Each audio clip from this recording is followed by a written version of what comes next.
welcome back to Jack Garage. Jock, Kyle, we've got his daily driver in front of us today. What are we doing with it and what is it? So as Jock was mentioning, this is a 2016 Volkswagen Amarok. It's a daily driver for us. You know, we go and pick up parts with it, go to events with it, tow cars around. It's sort of just the reliable, you know, always chugging along vehicle for us to do what we need to do. Today we're putting a bigger lift kit in this thing. Why? Why? Yeah. So it has the factory suspension in it right now. It's a bit, a bit how you doing. It's starting to, wear the tyres out and just, the noises, the creaking, the standard stuff that comes along with them as it wears out. So we're just making it better. We're just getting rid of all the everyday, wear and tear BS and, fixing and upgrading it. So Yeah. So we're going to put a small lift in this today. We kept to the niche of wanting to find stuff on Marketplace, and we found a kit, or I found a kit that's pretty cheap. Got it for a really good deal, basically new. And basically today we're going to show you how to install it. A bit of a step-by-step, a bit of an in-depth, because there's not much out there on these things. There's a bit involved in changing the front end on these, but just it's something that we're going to do it for ourselves to. Will make our lives a lot easier and will make your daily life easier as well. Yeah, the commute, make it a bit nicer on the road. I've heard that rubbing myself. It's not very pretty sound. Yeah, when you have 33-inch tyres on a stock lift, you tend to get a bit of rubbing here and there. But nothing the grinder can't fix. Perfect. Okay, guys, we're going to get into it. You're going to just see time lapses here and there. Plus, when we're installing and going through the parts, we'll explain it and we'll go from there. Come on for the ride.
Alright, what are we doing? Alright guys, so to get to these front struts on an Amarok, there is two nuts that sit above the strut. One is under the airbox, one is stuck in between the battery and the fuse box over there. So to get to the driver's side bolt to get the strut out, we need to undo the intake pipe, we need to pull the airbox out, and that way we can get to the strut. Are these Allen keys? They aren't Allen keys, but they're German engineering Allen keys. German engineering Allen keys. What's the difference? It's a whole lot extra for nothing. Just finding ways to make the job harder, that's all. So, what's the difference between an Allen key and a German Allen key is what I'm asking. One is readily available, one isn't. In the old common Joe's, in the old average Joe's toolbox, most people have a normal style one, they won't have the German style. What are we doing? So once the airbox is removed, you will see a bolt just for that hole right there. Just poke it down there. Ooh. Camera's in the way, but yeah, you should see the bolt it's just right in there. Yep. There's a bolt with a big spacer. That's holding, there's like a cover. So once that spacer and bolt comes off, it then relieves the shock and the strut. The shock and the strut, which is down in here. That thing right there. So Once that's removed, the shock will be able to drop from the top.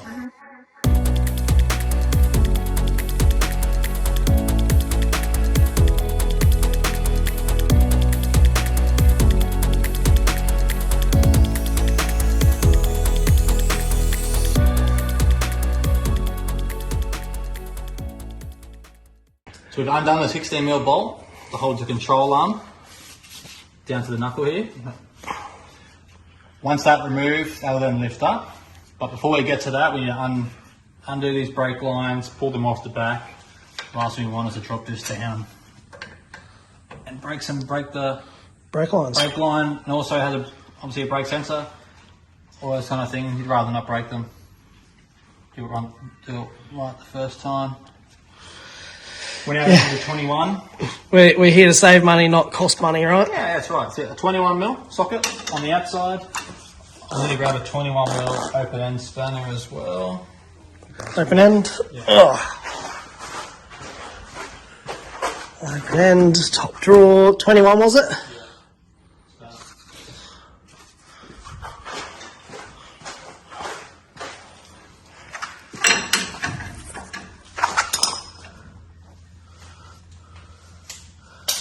Oh, look at those feet pixel. For your OnlyFans, eh, Kyle? That's right, mate. You'll pay for your car parts somehow.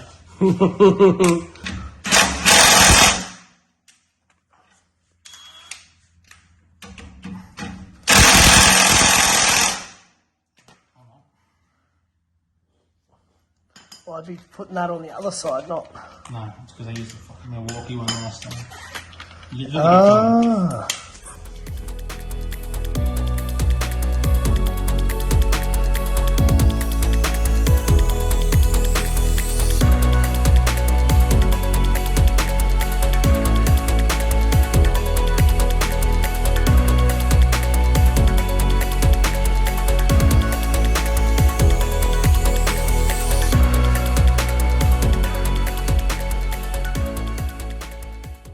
Alright, so I've pulled out the shock bottom bolt. It is a 20mm socket for that. It's full thread for the Amarok. So I think that is great for especially on suspension, you know, having all that extra thread. Now I'm about to take the sway bar link off. That is a 18mm. I need the, where's the 18? That's the 18 there. Need that. All right. Of course.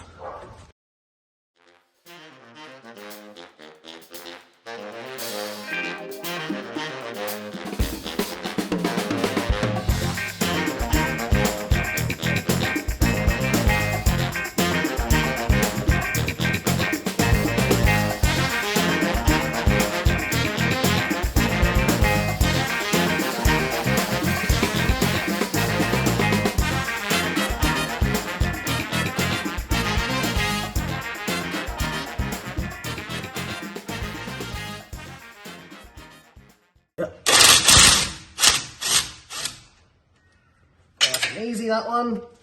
Yeah, I only need to do the top on these, but guys, I only need to do both.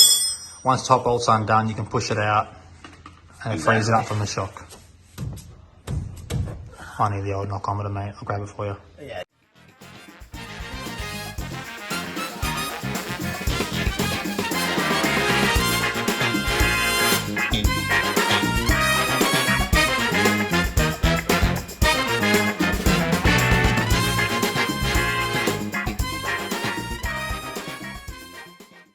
Right, we've removed the nut from the steering arm. That is also a 20mm for in here. Now I'm going to hammer this down or lower it down, or should be able to take out the spring from here. Is that correct? Yeah, some people say you can pull out that way. I've also seen you need to remove the CV that way, so we'll see how it all goes, depending on which way we end up going with it. There's the arm. One tap, out it comes. Perfect. Now, Let it down slowly, see how we go.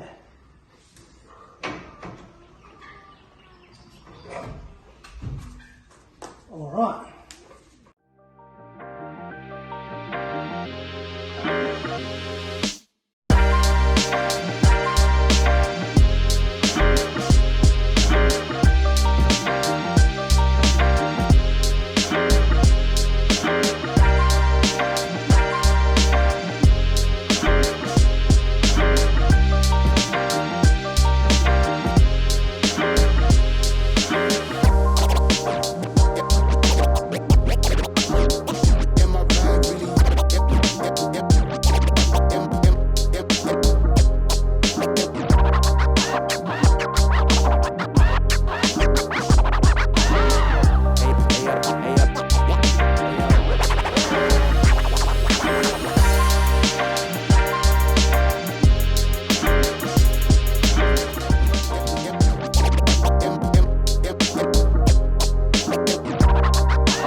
All right, Carl. What do we miss? Haha, yes, got him. Got him mid eating shot. The CV needs to be removed to get the strut out. Now, we don't have the correct Allen key that undoes the CV bolts to hold the CV in. They're like a star pattern. Only have the hexagon rectangle pattern, like the hexagon pattern. Yeah. So we're going to shoot to the local parts store now and see if we can get some. Awesome. Alright guys, we're back from Trade Tools. We had to duck out and get those bits that we need for the CV bolts. As you can see here, as I'll quickly go around, this little bit right here, right, is what we need for the CV. Because as you can see, they're splined. So a normal Allen key socket will not work. So we duck out and grab some of those. You can see a bit of the CV grease in the old boot. I had it replaced. Yeah. So these spline bolts are an M12 spline, and we've already cracked them off, and we're about to finish them off. Yeah, so the CV now needs to come out because, as you can see with the strut, the feet there are too long.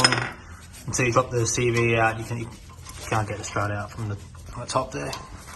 Coming out nice and easy now, we've cracked them. We did have to use a impact gun to crack them, as it is free spinning. Even in gear with the brake on, doesn't do nothing, so the impact gun just helps relieve that.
And what you're going to need when you're fitting this in. So there's an 18 mil socket here. Need to get that out. You got 21 down here, 21 on the shock down there. There's an 18 mil on the top. Rather than coming from through the engine bay, we've got a spanner on there to loosen to save a bit of time, loosen from the top. Also need to get the sway bar link removed. That's also an 18. We had to get the hex drive to get the CV out. Because to get the M12. It's an M12. Because to get these coils out, you need to drop the lower control arm right down, so they have to be removed. So we had that fitted back in. So a lot of the stuff was basically done hand tools. We used obviously impact wrench for coil, bottom coilover bolt, sway bar link bolt, just sort of nip up and everything. Took probably, I don't know, hour aside. Once we had all the tools in front of us, but an hour aside, taking our time, like we didn't want to damage any boots The or... side was probably about 45. Once we figured out what the other side was. 45, you reckon? Yeah, it was about 45 for the other for this side. The other side was like an hour and a half, give or take. Given that we had to go and get the impact socket and whatnot. But yeah, overall, if you know what you're doing, it won't take you more than 2 hours to do. Yeah, so like I said, you can do it with basic hand tools. You know, it wasn't too bad. Was just having the right tools on hand. Like I said, we lost 2 hours having to drive the trade tools, get what you need, come back. But again, fitting Amarok lift, pretty straightforward. For everyone that says you can do it without pulling the CV out, they're lying to you. Definitely didn't need to pull the CV out. But yeah, we're keen to see we're on all back together on the road, see how it feels. We've set the dampening on both sides to like dead center, just see how it goes, and we can adjust either way depending on how the ride feels. Yeah, it's pretty much all we got for you. We're about to put the front back together, reverse it back in, chuck the rears in as well, the rear shocks, and yeah, we'll film some of that while we're under there. Alright guys, so got the wheels back on now. The front end is done. We did a full nut and bolt check on it, make sure everything's tight. Wheels are now on tight. We have also in between fitted the rear shocks, which is a pretty straightforward job. Just 18mm top and bottom. All we did was jack the side a little bit to get the spring, the shock, so it was not so compressed. Under the bottom bolt, let it come down. Under the top bolt, the 18 both sides, clip straight out. Put the new ones in. Did the top 2 bolts first. Second 2 bolts on the bottom, and then she's in. Easy. And main reason why you won't have a time lapse of the rear end is my phone died while we were moving from the front to the back. I actually don't know how much of this side we actually got, but that's mainly why you won't have any filming of the back. And yeah, you know, like we did the whole lot on the floor, 2 jack stands, a jack, and hand tools. Easy. The back probably took us, we worked out about 25-30 minutes to do both sides. Yeah. That's easy to anti-seize on the threads. She's tight. The front was a little bit longer. Like I said, there was a space in the middle where to go get the correct tool. So overall, what, 2.5 hours, give or Yeah, I take? mean, give yourself 3 hours if, with the correct tools, and you could have it done 2.5, 3 hours. If you're a Taking your professional. time, like we made sure we put the CVs back in. We didn't damage them, didn't cross thread them. Same with the bolt, or the holding the control arms up and the shock. Like, we took our time with it, make sure everything was tight, everything was in properly.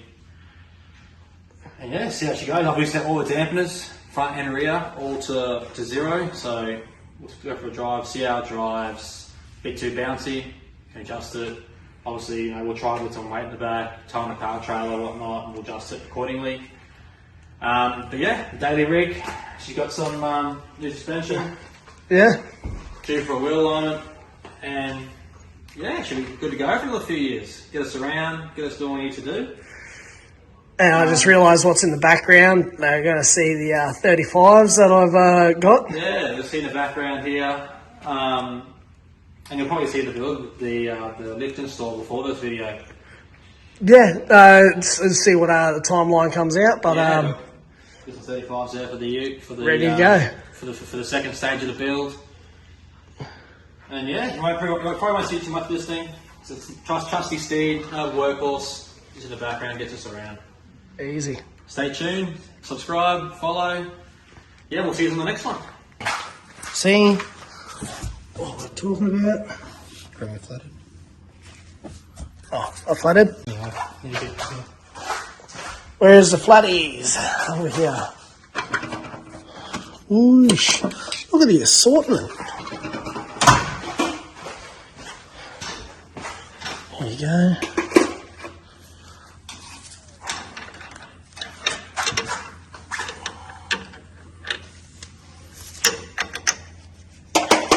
I don't record this yet, am I?